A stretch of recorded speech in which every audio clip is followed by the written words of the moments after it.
વિદ્યાર્થી મિત્રો, કેમ છો? મજામાં ને? Once again welcome to the Saraswati group of education. વિદ્યાર્થી મિત્રો, આપણે બાયોલોજીમાં ચેપ્ટર નંબર 7 એટલે કે સજીવોમાં વિવિધતા એ ચેપ્ટર આપણે ભણી રહ્યા છીએ. આગળ આપણે આ ચેપ્ટરના બે ભાગ ભણી ગયા હતા.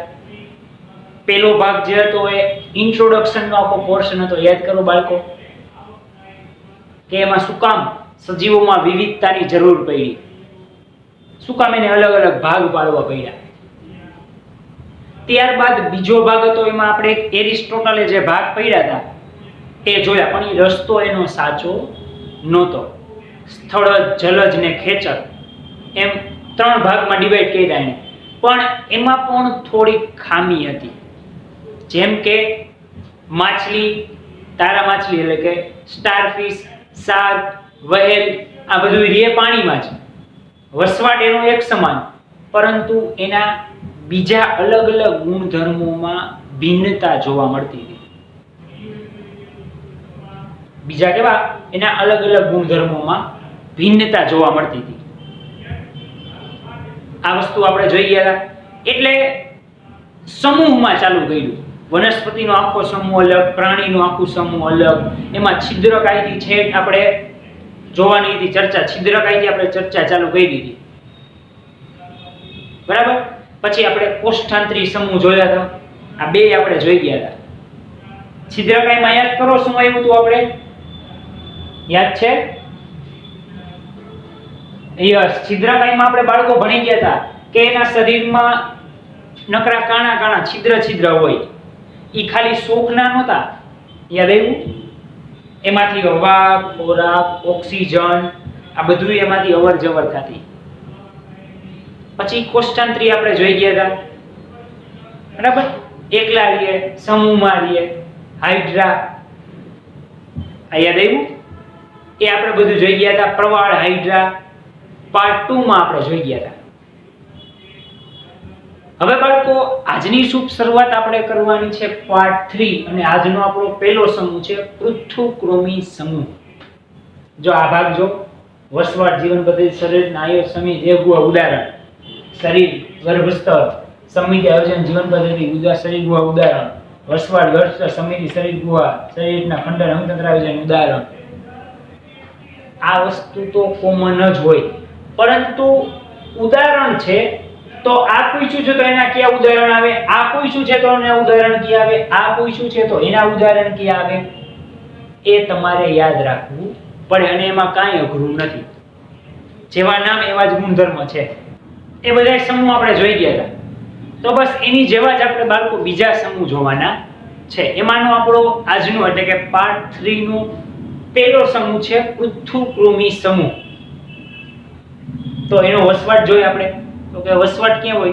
મીઠા પાણીમાં કે યજમાન શરીરમાં. યજમાન એટલે શું? કોક બીજાના શરીરમાં રહે. કાં તો મીઠા પાણીમાં રહે, ખારા પાણીમાં એ વસવાટ કરતું નથી. યાદ રાખજો, ભૂલથી અમે પાછું ખારા પાણીમાં ન લખી નાખતા.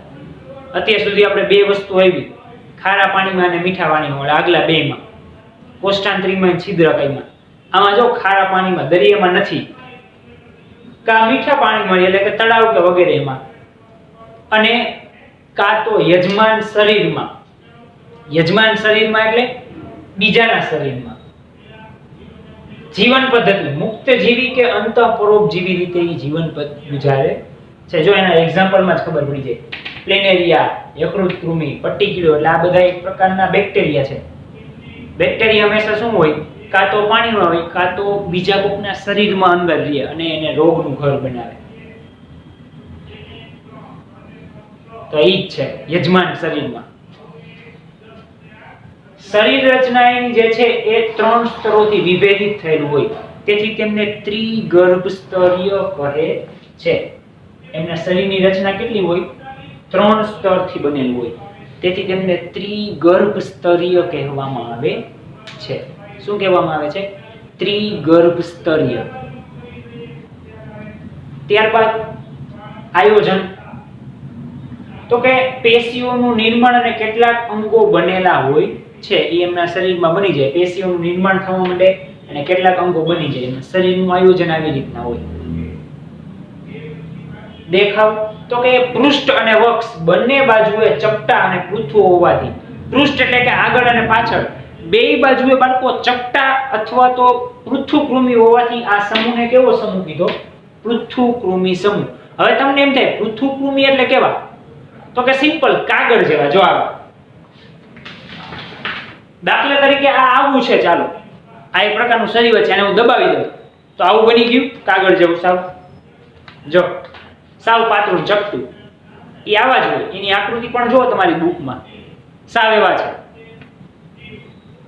બે બાજુથી કેવા સરખા જ હોય, ચપટા પૃથુ એને કહેવાય. ચપટાને વૈજ્ઞાનિક ભાષામાં શું કહેવાય? પૃથુ. એટલે આ સમૂહનું નામ શું આવી દીધું? પૃથુકૃમિ સમૂહ. આવડી જાય? જ્યારે જ્યારે પૃથુકૃમિ સમૂહ આવે ત્યારે યાદ રાખી લેવાનું.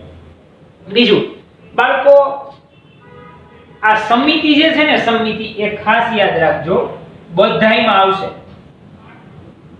એકવાર યાદ રાખજો, પછી સમિતિ જે છે ને એમને લખેલ છે. જો સમિતિ, સમિતિ કા દ્વિપાસ્થ હોય કા ત્રિપાસ્થ હશે, બે જ વસ્તુ હશે. મોટા ભાગે દ્વિપાસ્થ જ હશે. અહીં પેલો છે પ્રશ્ન સમિતિમાં, એટલે મીનિંગ લખ્યો છે. શું? તો કે જમણી અને ડાબી બંને બાજુ સમાન શરીર રચના ધરાવે એને શું કહેવાય? સમિતિ કહેવામાં આવે છે. જેમ હમણાં તમને કીધું મેં, કાગળ બે બાજુ સરખું જ આકાર હોય, એવી જ રીતના ઓલા તમે બેક્ટેરિયા ક્યાં? તો કે આ બધા પ્લેનેરિયા, યકૃત કૃમિ, પટ્ટી કીડો, એની આકૃતિ જોવો બાળકો તમે. બંને બાજુ એની શરીરની રચના એ ઊંધા કે ચત્તા તમને ખબર ન પડે. પૃષ્ઠ બાજુ, વક્ષ બાજુ, આગળ કે પાછળ ખબર જ ન પડે. એટલે એ એની સમિતિ છે. એટલે અહીંયા એકવાર મીનિંગ લખેલું છે, યાદ રાખજો. દર વખતે મીનિંગ એનો એક થશે. દેહ ગુહા, દેહ એટલે શરીરની ગુહા. તો કે દેહ ગુહાનો અભાવ હોય, એમાં હોતું નથી. અભાવ એટલે શું? ગેરહાજરી હોય નહીં, એને અભાવ કહેવાય. ઉદાહરણ પ્લેનેરિયા, યકૃત કૃમિ, પટ્ટી કીડો, આ બધા પૃથુકૃમિ સમૂહના ઉદાહરણ છે. જો એક તમને ઓલરેડી તમારી નવનીતમાં પણ આપેલા છે બધાયના ચિત્ર વ્યવસ્થિત. ક્યાં ક્યાં? તો કે પ્લેનેરિયા, યકૃત કૃમિ, પટ્ટી કીડો, આ બધા પૃથુકૃમિ સમૂહના ઉદાહરણ છે. ડન? તો અહીંયા બાળકો આપણું પૃથુકૃમિ સમૂહ કમ્પ્લીટ થાય છે. ત્યારબાદ આવે છે સૂત્રકૃમિ સમૂહ. પૃથુકૃમિ ડન. હવે એવા સૂત્રકૃમિ, તો એનું શરીર જોઈ તો કે એનું શરીર કેવું હોય? લાંબુ હોય, નળાકાર હોય અને સૂત્રકૃમિ કે ગોળાકાર હોવાથી આને કેવા સમૂહ કહી દીધો? સૂત્રકૃમિ સમૂહ. એ એક્ઝામ્પલ તમને ખબર પડી જાય. કરમિયું એ લાંબુ જ હોય. ત્યારબાદ હાથી પગાનું કૃમિ, હાથી પગો થાય ને એના માટે જવાબદાર બેક્ટેરિયા આપણે જોયું ન હોય, પણ એ લાંબુ જ હોય, અળસિયા જેવું એ ટાઈપનું. ઓકે, તો એ બધા સૂત્રકૃમિ કેવા હોય? લાંબા હોય, નળાકાર હોય, આકારમાં આવા હોય અને ગોળાકાર હોય. ગર્ભસ્તર તો કે ત્રિગર્ભસ્તરીય, જેમ આમાં ત્રિગર્ભસ્તરીય હતું, 3 સ્તર હોય એટલે એને શું કહેવાય? ત્રિગર્ભસ્તરીય. 2 સ્તર હોય તો દ્વિગર્ભસ્તરીય. આ ખબર પડી ગઈ? મોટા ભાગે આ અમુક વસ્તુ બાળકો કોમન જ આવશે. ઓકે, એના ઉદાહરણ અને અમુક વિશિષ્ટતા હોય તો એ લખવી પડે. જેમ કે આગળ આપણે જોઈ કે ડંખ કોષો ધરાવે છે, તો એ શું હતી? એની કોષ્ઠાંતરીની વિશિષ્ટતા હતી, તો આપણે લખવી પડતી હતી. તો અમુક જો વિશિષ્ટતા હોય તો લખવાની. સમિતિ દ્વિપાર્શ્વસ્થ, ખબર પડી ગઈ? સમિતિ શું? આ રહ્યું જમણી અને ડાબી બાજુ બંને બાજુ શરીરની રચના કેવી હોય? એક સમાન જ હોય, તો એને સમિતિ કહેવાય. અહીંયા દ્વિપાર્શ્વસ્થ, બે બાજુ સરખી. ડન? ચાલો, આયોજન. પેશીઓ હોય પરંતુ સંપૂર્ણ વિકસિત થયેલી પેશી હોતી નથી. આપણે કેમ મનુષ્ય હોય, નાનું બાળક હોય એમાંય પેશી હોય, અને યુવાન હોય એમાંય પેશી હોય. પરંતુ જેમ જેમ તમે નાનેથી મોટા થાવ, યુવાન થતા જાવ, એમ તમારી પેશીનું વિકસિત થવા માંડે, વૃદ્ધિ થવા માંડે. એવડી ને એવડી નો રહે, બરાબર? પણ આમાં એવું ન થાય. સૂત્રકૃમિમાં પેશી હોય ને એવડી રહે. એનો કાંઈ વિકાસ થાય નહીં, ખાલી નામની પેશી છે એમ કહેવાય. પેશી હોય પરંતુ સંપૂર્ણ વિકસિત હોતી નથી, અપૂર્ણ હોય, વિકસિત અધૂરી હોય. તો અધૂરું કરતા તો ન હોવું સારું. આગળ વધીએ.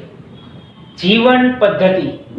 મોટા ભાગના પ્રાણીઓ પરોપજીવી હોવાથી રોગ ઉત્પન્ન કરે છે. હવે પરોપજીવી એટલે શું? તો કે હમણાં જ આપણે ભણી ગયા ને, યજમાન એ જ પરોપજીવી. પર બીજા ઉપર આધાર રાખે, બીજા ઉપર આધાર રાખીને જીવે એને શું કહેવાય? પરોપજીવી. દાખલા તરીકે મારા શરીરમાં છે બેક્ટેરિયા, તો હું કંઈક ખાઉં ને એમાંથી ભાગ પાડી દઈએ, એમાંથી સાઈડમાંથી ખોરાક લઈ લે, એટલે મને પૂરતું પોષણ ન મળે, જેથી હું બીમાર થઈ જાઉં. કાં તો કે મેં ખાધું તું આટલું, પણ એટલું મને મળ્યું જ ને, એમાંથી ભાગ લઈ લીધો એણે, તો મારા શરીર ઉપર આધાર રાખ્યો ને, હું તો એના માટે બીજો જ કહેવાઉં ને. તો એ શું છે? પરોપજીવી છે. એટલે મારા શરીરમાં આવે તો સિમ્પલ છે, મને રોગ ઉત્પન્ન થશે નવા. કાં તો કે મને પૂરતા પ્રોટીન મળતા નથી, વિટામિન મળતું નથી, ખોરાક મળતો નથી, હું લઉં છું પૂરો, પણ એમાંથી તો ભાગ પાડી દે છે આ બધા બેક્ટેરિયા. તો એમાંથી શું થાય? મને નવા રોગ ઉત્પન્ન થશે. એટલે જે કાંઈ પણ જેના પણ શરીરમાં હોય એના માટે પરોપજીવિત થયું, તો એના શરીરમાં રહે અને એનામાં રોગ ઉત્પન્ન કરે. દેહ ગુહા. હવે આને બાળકો તમે દેહ ગુહા કયો કે શરીર ગુહા કયો, બે એક જ છે. જો અહીંયા શરીર ગુહા છે, અહીંયા દેહ ગુહા છે, બે એક જ. દેહ એટલે શરીર. આભાસી શરીર ગુહા ધરાવે. તમને એવું લાગે કે આને શરીર છે, પરંતુ હોય નહીં, આભાસ થાય. આપણે આવું ભણી ગયા નોલું કે પ્રકાશનું જે પ્રતિબિંબ છે એ હોય નહીં, પરંતુ આભાસ થાય આપણને અહીંયા છે, તો એ આભાસી પ્રતિબિંબ. અહીંયા એવું શું હોય? શરીર આભાસી હોય, આપણને લાગે અહીં છે પણ અહીંયા હોય નહીં. ત્યારબાદ છે ઉદાહરણ. તો સિમ્પલ, હમણાં જ આપણે ઉદાહરણ જોઈએ. શું? કરમિયું, હાથી પગાનું કૃમિ.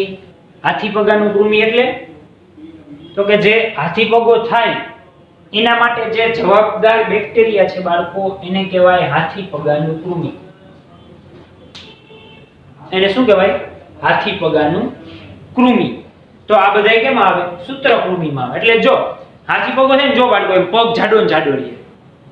કાં તો કે આ એમાં ને એમાં જ હોય, કોક ખાઈને એમાંથી પોષણ મેળવે અને રોગ ઉત્પન્ન કરે. કેવો રોગ? તો કે શરીર ફૂલાવી નાખે. જ્યાં પગમાં વધારે હોય, પગ આખો હાથી જેવો કરી નાખે, જાડો પાડે. એટલે આપણે એને હાથી પગો કહીએ. તમે ક્યાંક ને ક્યાંક આવો હાથી પગો જોયો જ હશે, અથવા ચિત્રમાં કે ટીવીમાં જોયો હોય, રિયલમાં ન જોયો હોય તો જોયો હોય ને. તો એ એના શરીરમાં જ અંદર જ હોય હાથી પગાનો બેક્ટેરિયો. એટલે એમાંથી પોષણ મેળવે, નવા રોગ ઉત્પન્ન કરે. એટલે આ શું છે? એ હાથી પગાનું કૃમિ એ સૂત્રકૃમિનું એક એક્ઝામ્પલ છે. કરમિયું પણ છે, એ પેટમાં થતા હોય. તમે મીઠાશનું જે વધારે પ્રમાણ હોય એટલે કરમિયા થાય. મીઠાશ એટલે ગળ્યું વધારે ખાવ તમે, તો એ તો બે બેક્ટેરિયાને બહુ ભાવે, તમને ભાવે. તો પેટમાં દુખતું હોય ઘણીવાર બાળકોને. આ કરમિયા છે ને નાના બાળકોને વધારે થાય, કારણ કે લોકો ચોકલેટ્સ ને મીઠું મીઠું બધું ખાતા હોય. પેટમાં દુખે ને, તો એ આના કારણે થતું હોય, કરમિયાના કારણે. કારણ કે એ પેટમાં નવા રોગ ઉત્પન્ન કરતા હોય. ત્યારબાદ નુપૂરક પ્રાણીઓ. કેવા પ્રાણીઓ? નુપૂરક. જો એક પછી એક પ્રાણીઓને આખા સમૂહ આવતા જ જાય છે. છિદ્રિષ્ટ ચાલુ કર્યા હતા, પછી કોષ્ઠાંત્રી આવ્યા, છિદ્રકાય હતા, પૃથુકૃમિ, સૂત્રકૃમિ, હવે આવ્યા નુપૂરક. તો કે એનો વસવાટ દરિયાઈ જળ, મીઠા જળ તેમજ સ્થળ ઉપર, ત્રણેય જગ્યાએ રહે. તળાવમાં એટલે કે મીઠું પાણી હોય, ઝરણું હોય એમાં રહે.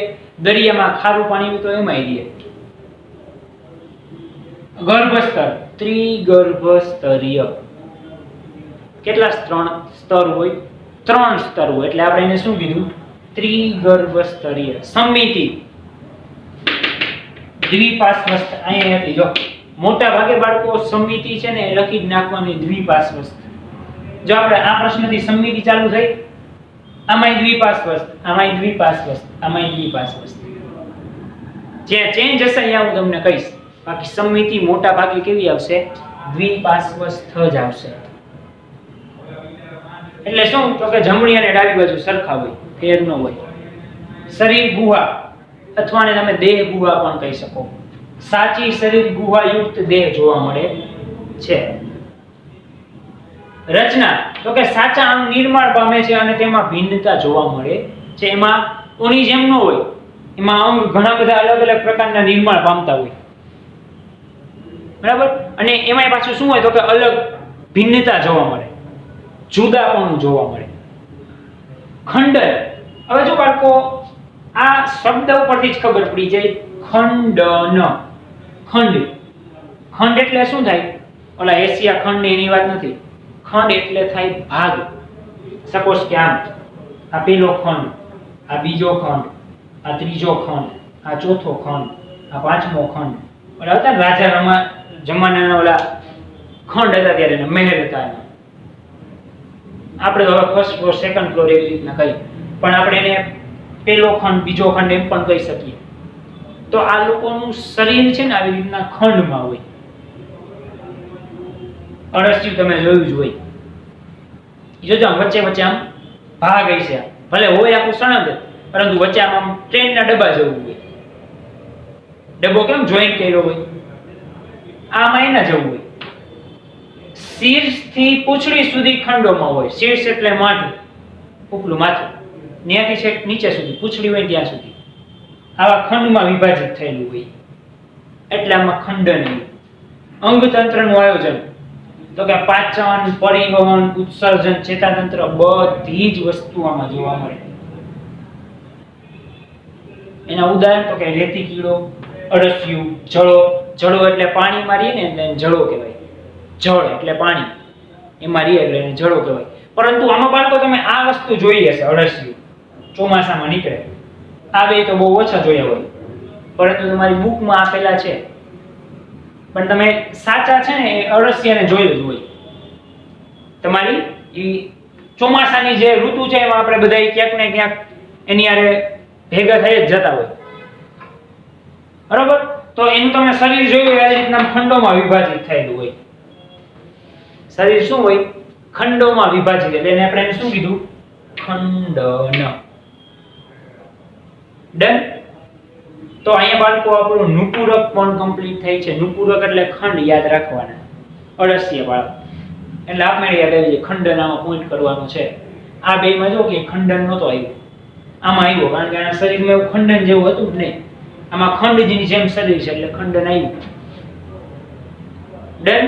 ચાલો, ત્રણ પ્રશ્નો, પૃથુકૃમિ, સૂત્રકૃમિ અને નુપુરક, એના આવી રીતના શોર્ટકટમાં પોઈન્ટ્સ જે છે એ તમારી બુકમાં એક વખત નોટ ડાઉન કરી લ્યો.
તો બાળકો આજના લેક્ચરમાં આપણે પૃથુકૃમિ જોઈ ગયા, સૂત્રકૃમિ જોઈ ગયા, નુપુરક જોઈ ગયા.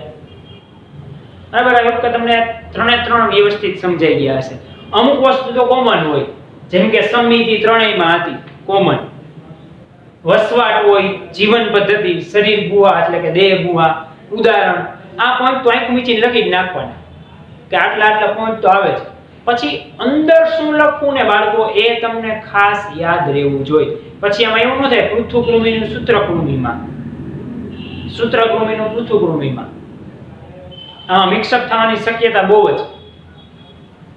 કારણ કે હજી આગળ આપણે 2 ચલાવ્યા હતા, 3 આ 5 થયા, હજી તો ઘણા બધા આગળ આવશે. ઓકે, આ બધા હજી પ્રાણીમાં જ છે. આ બધા અલગ અલગ સમુદાય કેમાં છે? હજી પ્રાણીમાં જ આપણે ભણવાના છે. એટલે ખાસ વ્યવસ્થિત બાળકો એક પછી એક તમારે યાદ રાખવાના છે. ઓકે બાળકો, તો પાર્ટ 3 માં જેટલા પણ 3 પ્રશ્નો ચાલેલા છે એ તમારે હોમવર્ક સ્વરૂપે એક વખત રફ બુકમાં લખવાના છે. વધુ આપણે નવી થિયરી અને નવા સમુદાય સાથે પાર્ટ 4 માં મળીશું. ધન્યવાદ.